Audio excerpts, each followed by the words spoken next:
pay somebody to come in and move the stuff out of your house and evacuate it for you, but the electricity's out, no electricity.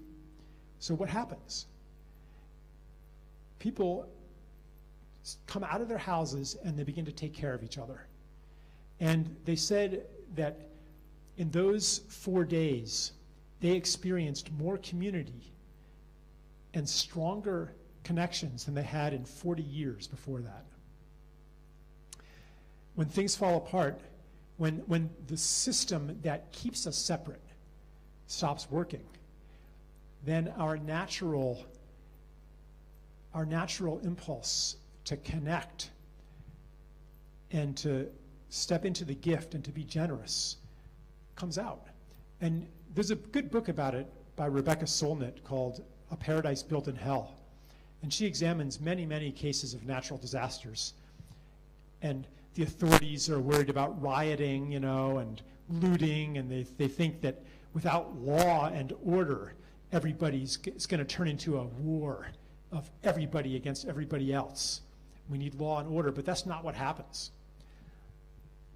Law and order are gone, but instead of fighting everybody and competing, people cooperate, they take care of each other. Anybody who has something to give will offer it. You know, somebody like in the San Francisco earthquake of I can't remember, 1906 or something like that, you know, the woman who had a stove that was still working, you know, she brought it out into the street, and soon there was a tent there, and people who had food brought food, and they were cooking for everybody, and everybody comes together.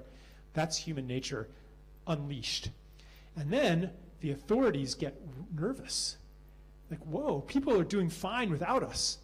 So then they come in and they, you know, establish a curfew, and they actually prevent this expression of human generosity from happening. But we can see what happens when things fall apart. And we need to offer something like we saw in Turkey or in Egypt, 2 years ago in Egypt.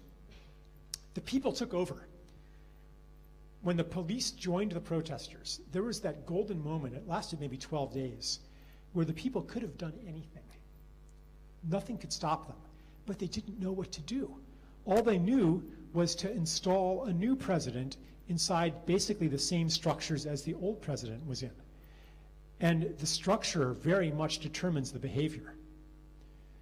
So not much changed. And when these moments of people